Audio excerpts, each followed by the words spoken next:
This is the story of Josh, one of my top performers, who transformed a failed project into a $1.2 million success in just 2 days. And it all started with the most awkward meeting I think I've ever been to. It was deadly silent, and he was glaring at me, eyes wide open, and a complete blank look in his face. My heart was sinking. I felt like absolute garbage because we had this project that we were working on and we had failed to deliver. Then he opened his mouth and he said, "What the hell is going on here, guys?" So what had happened? To understand that, we have to rewind back 6 weeks. And one of the highest performers in my team, Josh, was asked to support this project that we had a cross-functional group working on. His role was to build a forecast model. This was the first AI project that he was working on. He put his hand up because he wanted to learn it. Wonderful, we gave him the opportunity. And he did all the conventional things right. He researched best practice. He caught up with our head of AI and ML, a head of demand forecasting, to understand all the different techniques that they would use and how they would go and approach the problem. He established regular rhythms with the business. And he even spoke with end users, understood the current state, made a plan for the future forecast. But it went horribly, horribly wrong. A lot of you might be wondering what I was doing at the time. I was working on a secret project called Project Sakura. And Project Sakura was me fulfilling my dream of seeing the cherry blossoms in Japan. And the other dream I had was to eat at Izakaya Toyo. I don't know if anyone here is familiar. Maybe raise your hand if you know who Izakaya Toyo is. He cooks with this massive flamethrower and his bare hands, but he's there, he has this little sort of case of water here, dips his hand in, whooshes it around, puts it back in, and cooks these. And it's so high heat. When you eat it, it's absolutely delicious. Then I came back from this wonderful holiday. Josh and I caught up afterwards, like, "Hey Josh, maybe we should do a quick PIR and see what had happened." So we ran what we called a personal PIR. And what I mean by that is we wanted to find the biggest improvements to his process, to his interpretation of those events, and also his thinking process in that project. And when we looked at the P, the I, and the R, the first thing for us to discuss was the I, the interpretation. And that's really about how did Josh interpret this experience, and what would that mean in terms of how he would lean in for future experiences, opportunities that were going to come his way. And so he shared. He felt like he had failed. He had these expectations of what he should have delivered and what, I was expecting. I was his tour op manager. He wanted to make an impression. He'd done well so far. He was burnt out, he was stressed, and he was stuck. And it's important for us to discuss how he was feeling in order to make sure that he took the right learning and message from this experience. And I said to him, "Look, this was your first AI project. I expected you were going to fail, and that's okay, right? What's important is that you take each of these experiences and we maximize the learnings that we can take from it. Because I'm in it for the long run, right? I see the potential in you. I know what you can do. So let's just go and figure out what our learnings are." And it was so important because I could see the change on the expression on his face. It completely changed from someone who was worried and concerned and someone who's a bit more open. Who was like, "Oh, actually, hey, I could learn something from this." And that's so important because, and I'm sure that all of us have been here as leaders, is that when you see someone in your team who is struggling with emotional regulation, that it doesn't matter what you say. It doesn't matter if you gave them the most amazing thing and put it on the table and said, "If you just do this one thing, your life will change." They just won't be as receptive to it. So then we went and moved on to rethinking. And what that is what is the biggest error in his thinking process? So what he thought was, I'm going to do all this research. I'm going to focus on all these different ways of doing these techniques. This modeling technique, maybe I should do a regression, or maybe there's an ARIMA model. But he didn't think about the end-to-end thinking. He didn't think about, holistically, I could go and take the best step in front of me, but is the path right? Is the path going to get me to my destination? And the third area, and we cover it third because it's actually the simplest one, is what's the biggest improvement into your process? And it's the easiest because if you just said, "Oh, look, you missed step one, so next time you do this, just do step one." It's like, "Oh, okay, I can do that. That's easy." And what that was always focusing on value, right? And this especially was at the start of the project. What we later realized during this PIR process was that if we had just scoped out and understood what a meaningful impact would have been on the business, then maybe we wouldn't have done this project in the first place. So a few weeks later, it was a Thursday morning, 10 a.m., sun was shining. I was catching up with Josh's manager, Dave. And Dave and I, we had our one-on-one, and we're like, hey, let's not do it in the office today. Let's go grab a coffee at our Ondo coffee place that's just around the corner, and we're gonna have a chilled one-on-one. It's gonna be wonderful, right? We don't have to talk shop. We're just gonna connect on a one-to-one basis. And then this guy walks past as we're on our way to the coffee shop, and he says to us 4 words: final bill prediction model. And then he leaves. And who is this person? This is Duncan. He's the general manager of residential sales at Origin. Probably no one here knows who Duncan is, so I'll share a bit more. Duncan chairs the sales forum. He's also the chair for the retention forum. He also chairs the debt position forum. He is responsible for multi-product growth. So whenever you see those customer numbers and the customer targets, he's the one ultimately going to be responsible for making sure that Origin hits those numbers. He is the most influential person in the business. And if you talk to anyone in Origin, in retail, they will back me up.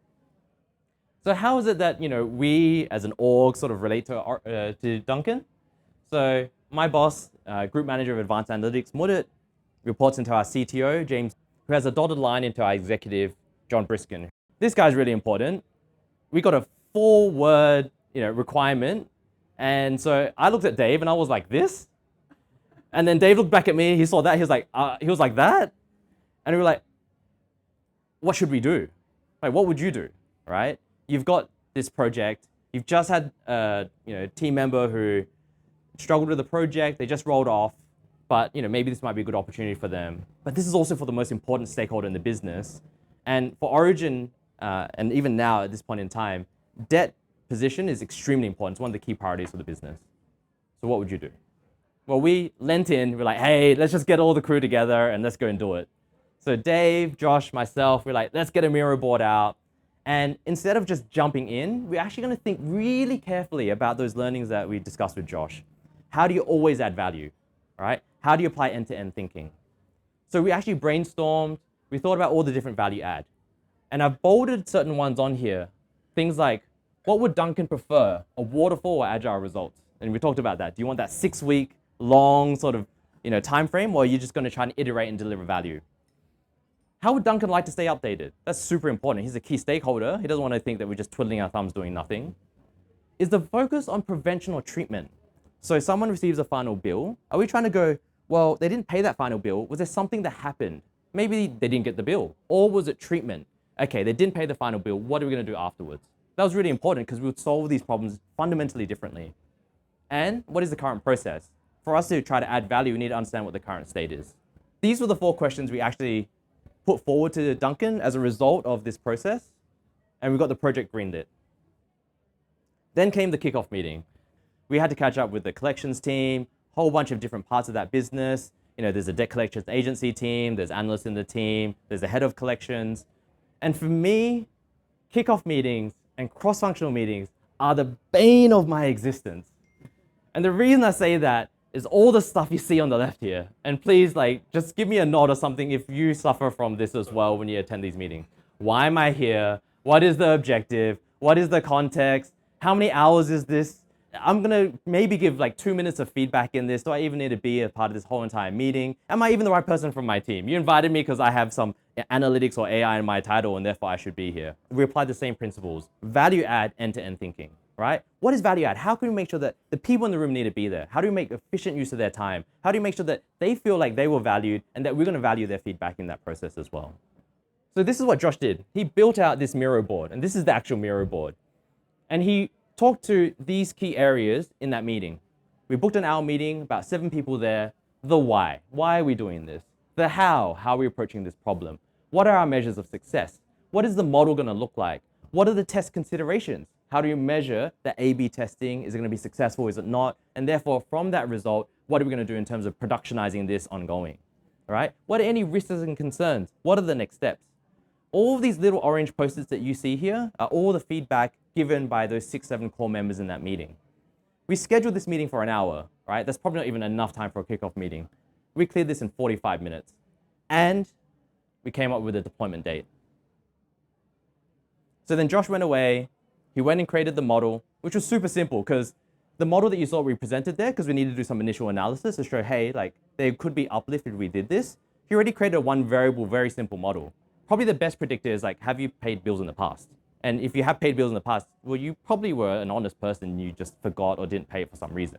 If you didn't pay a lot of bills in the past, well, actually, you're probably high credit risk. But the second thing was the balance. Well, obviously, the higher the balance, probably more risky. We went and deployed the model. So we had to understand what was the business process, so then we could go and sandwich the analytics in that business process and then create a report to monitor it. Because again, this is an A/B test. We're going to see, are we getting uplift? Do we need to do further work? But again, we're taking an agile approach. And if you ever stop this project at any point in time, you at least get that level of value. Fast forward 2 weeks, and we had calculated from the differences in the two groups that we had targeted, a $1.2 million cost out per annum in terms of the fees that we would save. And then you fast forward to today, and Josh is now my manager's right-hand person for complex analysis and continues using these techniques today. He's been selected to actually lead the build of their credit risk model, which is actually looking at the entire journey and the credit risk associated with each of these different people in order to give them the right strategy. Some are going to be more passive, some are going to be more active in terms of trying to collect that debt from customers. Why do I share this story? And I think all of us in this room are responsible for achieving business targets, right? And especially at our seniority, we actually have to like carry these KPIs, whether it's us directly or our key business stakeholders that we're supporting are carrying these and expecting us to support them in achieving these. And I firmly believe that if we're taking a long run strategy, the best way to get there is to improve how our teams operate. Because as your team performs better, the business performs better. And I am inspired by this quote by Steve Jobs.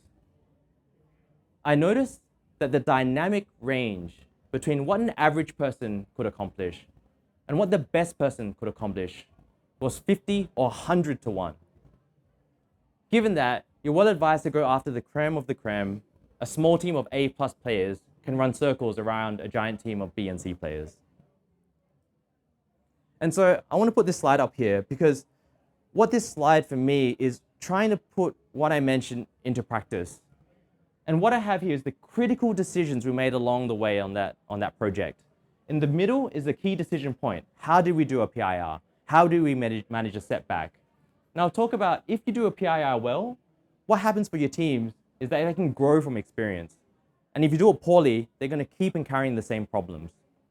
If you have a value add mindset and you can implement that into the team, what you're going to see is higher stakeholder engagement.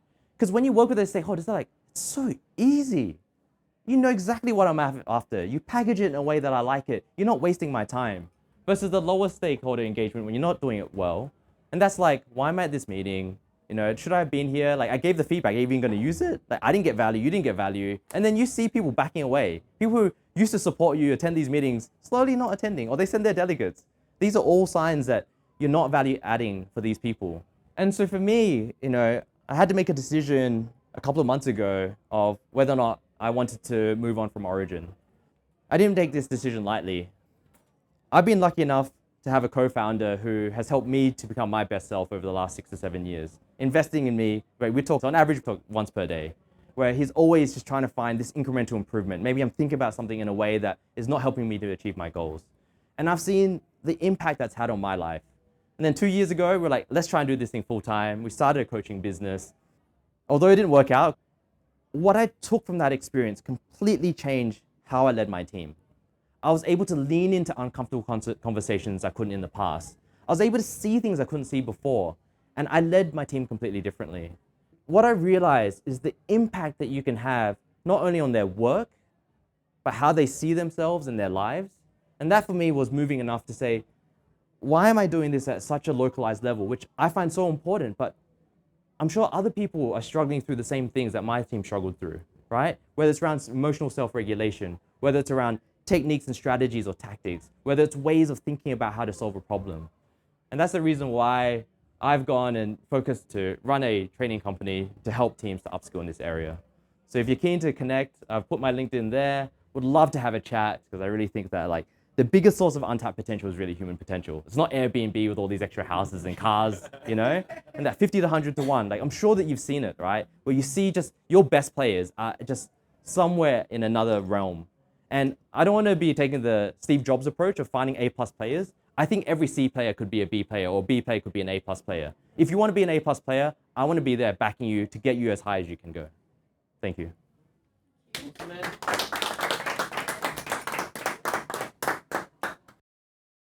Cheers. Now can I finally drink?